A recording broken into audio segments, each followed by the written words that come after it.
अभी तक के हमारे कोर्स में आपने प्रोजेक्ट बनाने से लेके उसको एडिट करना, उस पे ट्रीटमेंट करना, हमने कलर ग्रेडिंग के बारे में देखा, हमने उसमें टेक्स्ट ऐड करने के बारे में देखा और हमने बहुत सारी चीज़ें साउंड से रिलेटेड भी की। इन सारी चीज़ों को करने के बाद, एडिट करने के बाद, सारी चीज़ें फाइनलाइज़ करने के बाद आपको अपनी फ़ाइल को, जो एक फ़ाइनल फ़ाइल बनती है, उसको एक्सपोर्ट करना होता है स्पेसिफ़िक मीडियम्स की तरफ, जहाँ पर आप उनको रिलीज़ या पब्लिश करना चाहते हैं। इस एक्सपोर्ट को करने के लिए हमारे पास कुछ सेटिंग्स हैं, कुछ प्रॉपर्टीज़ हैं और मज़ीद कुछ टेक्निकलिटीज़ हैं। आइए इनको एक्सप्लोर करते हैं। तो इस वक्त मैं अपने प्रीमियर प्रो के अंदर एक प्रोजेक्ट के अंदर हूँ और ये प्रोजेक्ट मेरा फुली एडिट हो चुका है। इसमें शॉर्ट्स भी लगे हुए हैं, इसमें म्यूज़िक भी लगा हुआ है और इसमें एडजस्टमेंट लेयर भी है। आपने जितना भी काम किया हो, आपने कोई ट्रांजिशंस लगाई हो, कोई म्यूज़िक के साथ साउंड इफ़ेक्ट्स हैं, जो मर्ज़ी आपके पास चीज़ें हैं, वो यहाँ पर आपके पास टाइमलाइन पर हैं। और अब आपने इसको फाइनल एक्सपोर्ट करना है। फाइनल एक्सपोर्ट से मतलब ये है कि अभी जितने भी टाइमलाइन पे आपके पास चीज़ें पोर्शंस में पड़ी हैं या फिर आपने जिस तरह से भी डिफरेंट सोर्सेज से शॉर्ट्स को अरेंज किया है, मैनिपुलेट किया है, जिस तरीके से भी आपने अपना नैरेटिव बनाया है, तो वो एक फाइनल एक वीडियो फाइल के अंदर आपका सारा एलिमेंट, सारी चीज़ें चली जाएंगी। तो एक्सपोर्ट पे जाने के लिए सबसे पहले मैं आपको कुछ छोटी सी सेटिंग्स बता दूं टाइम लाइन के ऊपर। आप देख सकते हैं इस वक्त आपके पास जितना भी डाटा पड़ा हुआ है, जितने भी क्लिप्स पड़े हुए हैं, यहाँ पर आपके पास ये येलो कलर की ऑप्शन आ रही है। इसका मतलब ये है कि इन फाइल्स को रेंडर नहीं चाहिए। ये रेंडर्ड फाइल्स हैं ऑलरेडी, इनको ज़रूरत ही नहीं है। अगर आपने फर्दर इन पे कोई इफ़ेक्ट्स लगाए होते और आपके सिस्टम ने ज़्यादा उसको सपोर्ट ना किया होता, तो यहाँ पर आपके पास रेड हो जाता वो स्पेसिफिक एरिया जहाँ पे उसको रेंडर रिक्वायर होता है। तो बेसिकली रेंडर क्या करता है, वो आपकी फाइल को प्लेबैक के लिए रेडी करता है। कोई भी इफेक्ट आपने लगाया होता है तो उसको बैक एंड पर रेंडर करके आपके पास वो फाइनल उसका डिस्प्ले नॉर्मल प्लेबैक में आ जाता है। तो आपके पास अगर कोई इस तरह की ऑप्शन हो, अगर आपको करना है, तो सबसे पहले जिस एरिया को आपने रेंडर करना है आप उसको सिलेक्ट करेंगे अपने इन और आउट पॉइंट के थ्रू। और इन और आउट पॉइंट जो बेसिकली एक तरह से इसका बाय डिफ़ॉल्ट ही हो गया है, शुरू में ऐसा नहीं होता था। और अब जैसे प्रीमियर के वर्जन्स आगे बढ़ते गए, तो अब आपके पास वर्क एरिया की सिलेक्शन ख़त्म हो गई और उसकी जगह इन और आउट ने ले ली। अब अगर मुझे इतने एरिया को रेंडर करना है खाली, यानी कि इसको प्लेबैक के लिए रेडी करना है, तो मैं इन और आउट लगाऊंगा और मैं अपने कीबोर्ड पे एंटर प्रेस करूंगा। अभी इसने इसको बिल्कुल नॉर्मल एंटर के बाद प्लेबैक कर दिया और ये स्पेसिफिक जहाँ पर मेरा आउट था वहाँ तक इसको प्ले करेगा। मैं इसके ऊपर कोई इफ़ेक्ट्स लगाता हूँ जहाँ पर मुझे ये सिर्फ इस चीज़ को दिखाने के लिए कि जहाँ पर ये रेड हो जाएगा और ये रेंडर मांगने लगेगा, मैं इफ़ेक्ट को, उनकी वैल्यूज़ को चेंज कर देता हूँ और मैं इस तरह करता हूँ कि मैं उस पर काफ़ी ज़्यादा मल्टीपल इफ़ेक्ट्स लगाता हूँ ताकि आपके पास रेंडर करने की ऑप्शन आ जाए।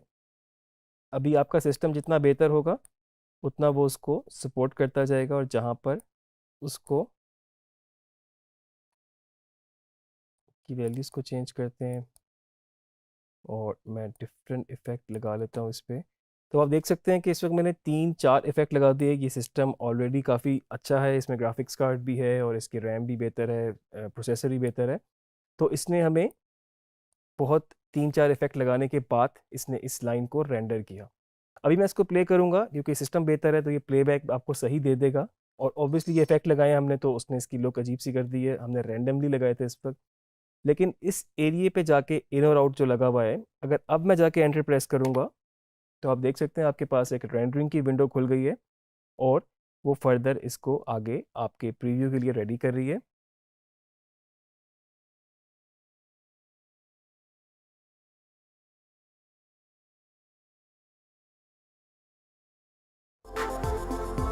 और रेंडर करने के बाद ये इसको खुद ही प्ले कर देगा और आप देख सकते हैं कि इतना एरिया जहाँ पर रेंडर रिक्वायर्ड था, रेड था, अब वो ग्रीन हो चुका है। और येलो का मतलब यही है कि यहाँ पर रेंडर रिक्वायर्ड है ही नहीं। अब हमने इसको करना है एक्सपोर्ट। आप अगर डायरेक्टली भी इसको एक्सपोर्ट लगाते तो बैक एंड पे वो रेंडर करता, जिसका टाइम थोड़ा ज़्यादा लगता, लेकिन वो बैक एंड पे इसको रेंडर भी करता और रेंडर करने के बाद फिर उसको फर्दर एक्सपोर्ट करता।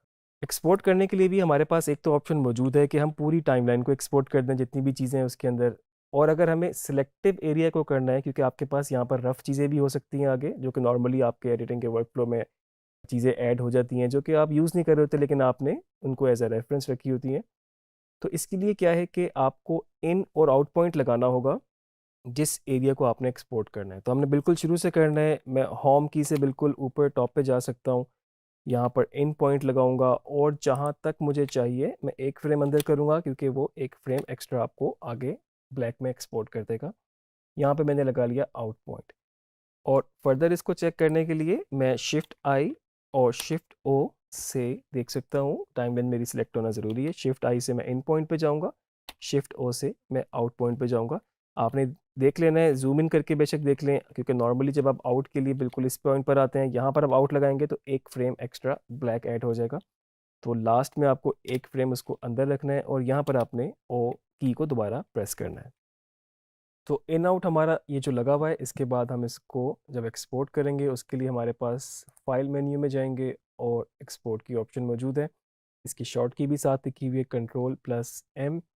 उसके अलावा आपने अगर कोई XML करना हो या फिर आपने किसी और पर्पस के लिए करना हो तो उसकी और ऑप्शंस भी मौजूद हैं। कैप्शंस वगैरह की चीज़ें आपके पास अलग से मौजूद हैं। तो इसको मीडिया पे मैं क्लिक करूँगा, मेरे पास एक इस तरह की एक्सपोर्ट सेटिंग्स की विंडो खुल जाएगी। आप देख सकते हैं यहाँ पे मेरे पास सोर्स, जहाँ पे मेरा CTI होगा टाइमलाइन पे, उसका एक फ्रेम आपको यहाँ पर वो डिस्प्ले में दे रहा होगा। आप देख सकते हैं इसके बाद सोर्स के बाद मैं अगर आउटपुट में जाऊँगा, जो रेजोल्यूशन जिस पे मेरी टाइमलाइन बनी हुई है और जिस रेजोल्यूशन पे मैं इस वक्त एक्सपोर्ट करने लगा हूँ, वो दोनों सेम है। इसको फर्दर चेक करने के लिए आप यहाँ सोर्स और आउटपुट में देख सकते हैं। आपके पास जो सोर्स है, सोर्स का मतलब आपकी टाइमलाइन की सेटिंग्स वो बिल्कुल आपको 1920x1080, आगे 25 फ्रेम पर सेकंड, साथ में आपने अपने आउटपुट की सेटिंग देखनी है कि इसी सेटिंग पे ही ये फर्दर एक्सपोर्ट कर रहा है। चलें, ये तो हो गई इसकी एक्सपोर्ट की जो आपकी डायमेंशंस है उसकी सेटिंग। अब मेन चीज़ है आपका फॉर्मेट। फॉर्मेट आपको डिसाइड करना है कि आपको किस फॉर्मेट में एक्सपोर्ट करना पड़ेगा। हमने कुछ फॉर्मेट्स के ऊपर अपने अर्ली लेक्चर्स में भी बात की थी कि फॉर्मेट्स क्या होते हैं, कौन सा फॉर्मेट किसके लिए यूज़ होता है और किस तरह से फर्दर उनकी कंप्रेशंस और कोडेक्स होते हैं। इस वक्त अगर मैं मेजर मेजर फॉर्मेट्स की बात करूं तो हमारे पास क्विक टाइम फॉर्मेट है, जो कि हम ब्रॉडकास्ट के लिए कॉमनली यूज़ करते हैं। उसमें क्वालिटी बहुत मेंटेन रहती है, लेकिन साथ साथ उसमें आपका जो वीडियो फाइल का साइज़ होता है वो बहुत ज़्यादा होता है। उसके बाद H.264 जो बेसिकली .MP4 में एक्सपोर्ट करता है, बड़ा कॉमनली आपको देखने को मिलेगा। जितना भी डिजिटल मीडियम्स पे, इवन के ब्रॉडकास्ट के लिए भी लोग इस पे एक्सपोर्ट कर रहे होते हैं, और बाद में अगर आपको अपने वीडियो सर्वर जो कि ब्रॉडकास्ट के होते हैं उसके हिसाब से दोबारा से उसको वो लोग कन्वर्ट कर रहे होते हैं। तो दो मेजर फॉर्मेट आपके पास ये हैं। इसके अलावा इस लिस्ट में अगर आप देखें तो आपके पास बेतहाशा और भी फॉर्मेट मौजूद हैं। AVI है आपके पास। AVI प्रीमियर का बाय डिफ़ॉल्ट फॉर्मेट हुआ करता था, अब प्रीमियर तकरीबन सारे फॉर्मेट्स को सपोर्ट करता है। आपके पास एनिमेटेड जिफ है, आपके पास JPEG है, आप इनका सीक्वेंस बना सकते हैं, आप स्टिल इमेज एक्सपोर्ट कर सकते हैं एक फ्रेम को रखते हुए यहाँ पर। और फर्दर आपके पास कुछ वेव फॉर्म, जो वेव फाइल ऑडियो के लिए बनती है, MP3 फाइल उसके लिए बनती है, ऑडियो सिर्फ ऑडियो के लिए, तो आप फर्दर इसमें भी एक्सपोर्ट कर सकते हैं। तो ये तो आपको डिसाइड करना होगा कि आपको किस फॉर्मेट के लिए एक्सपोर्ट करना है। अगर आपके लिए डिसाइड करना मुश्किल है इस स्टेज पे और ये सारे फॉर्मेट्स आपको बड़े ज़रा कॉम्प्लिकेटेड से लगते हैं, तो मैं आपको जो रिकमेंड करूँगा वो मैं क्विक टाइम रिकमेंड करूँगा, क्योंकि आपका जो सबसे पहला एक्सपोर्ट है, जो सबसे पहली फाइल आप बना रहे हैं, उसको आप बेहतर रेजोल्यूशन में रखें। फाइनल फाइल जो आपकी होगी कि, और क्विक टाइम से बेहतर इस वक्त इन फॉर्मेट्स में से और कोई नहीं हो सकती। आप ये कर सकते हैं कि क्विक टाइम में एक फाइल को एक्सपोर्ट करके रख लें, और फर्दर आपको जितनी भी उनके वर्जन्स बनाने हैं डिजिटल के लिए, मे बी वेबसाइट्स के लिए कोई व्हाट्सएप वर्जन्स बनाने हैं, या आपको डिफरेंट और उनकी रेजोल्यूशन कम करनी है, तो उसके लिए मैं आपको रिकमेंड करूँगा फिर आप H.264 रख के उसको फर्दर वेरिएशंस बनाते रहें। तो जैसे कि मैंने कहा कि क्विक टाइम आपके लिए बेहतरीन फॉर्मेट होगा। ये चीज़ याद रखिएगा, साइज़ इसका बस ज़्यादा होगा। और उसमें फर्दर आपके पास प्रीसेट्स मौजूद हैं, जो कि ब्रॉडकास्ट का बाय डिफ़ॉल्ट एक कह लें हम फॉर्मेट बन चुका है, वो एप्पल ProRes 422 है। और फर्दर इसकी वेरिएशंस हैं, हम ये यूज़ करेंगे HQ, जो कि बाय डिफ़ॉल्ट की यही यूज़ होता है, हाई क्वालिटी को मेंटेन रखता है।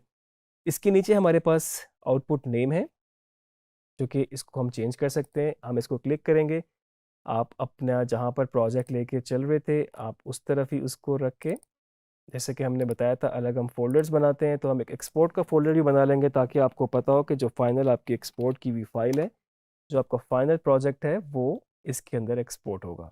और यहाँ पर हम इसका फाइल नेम रख सकते हैं डिजी स्केल, और इसको हम कर देते हैं फाइनल।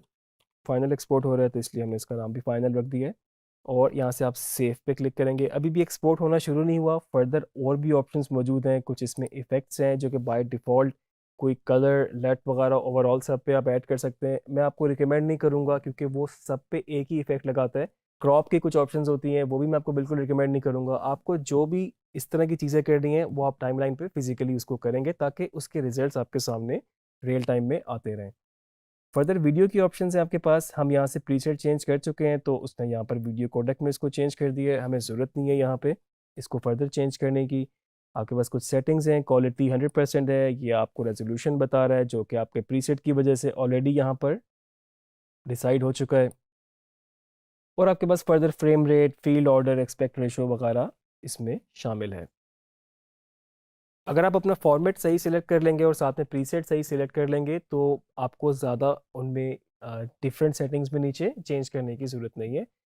आपके पास ऑडियो की फॉर्मेट की भी ऑप्शंस हैं कि अनकम्प्रेस ऑडियो एक्सपोर्ट कर रहा है, सैम्पल रेट इसका 48 किलोहर्ट्ज़ और सैम्पल साइज 16 बिट पे हम कर रहे हैं, जो कि ऑब्वियसली इसने अपनी टाइमलाइन से भी उसको पिक किया है।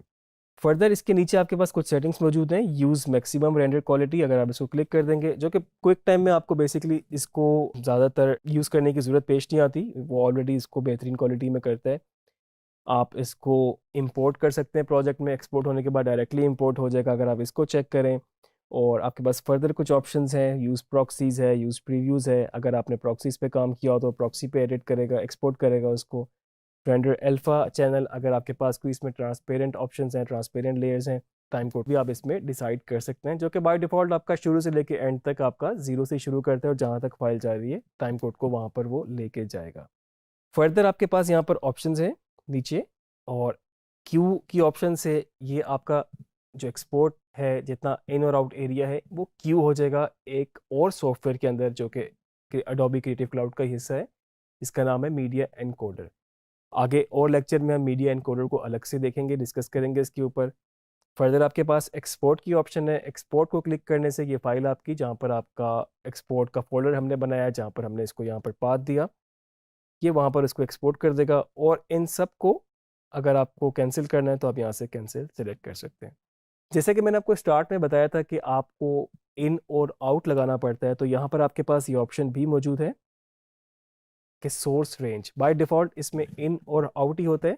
और फर्दर अगर आप चाहें तो पूरा सीक्वेंस, वर्क एरिया और कस्टम सेटिंग्स में जाके आप टाइम कोड वगैरह भी दे सकते हैं। तो इन और आउट वाली ऑप्शन सबसे बेहतरीन रहती है, बाय डिफ़ॉल्ट भी वही होती है, नॉर्मली आपको चेंज करने की ज़रूरत भी नहीं होती इसको। इन सारी सेटिंग्स के बाद आप यहाँ से एक्सपोर्ट पे क्लिक करेंगे और आपकी फ़ाइल एक्सपोर्ट होनी शुरू हो जाएगी।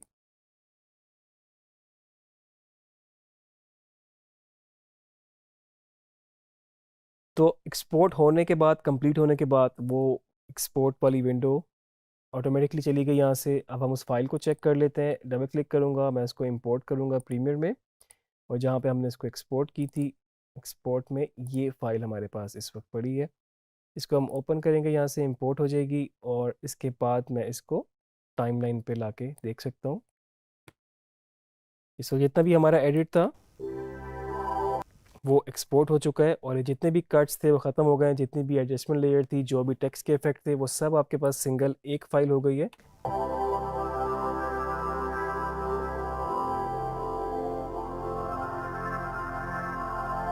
और जो इसकी सेटिंग हमने रखी थी उस हिसाब से ही बिल्कुल इसने इसको एक्सपोर्ट कर दिया।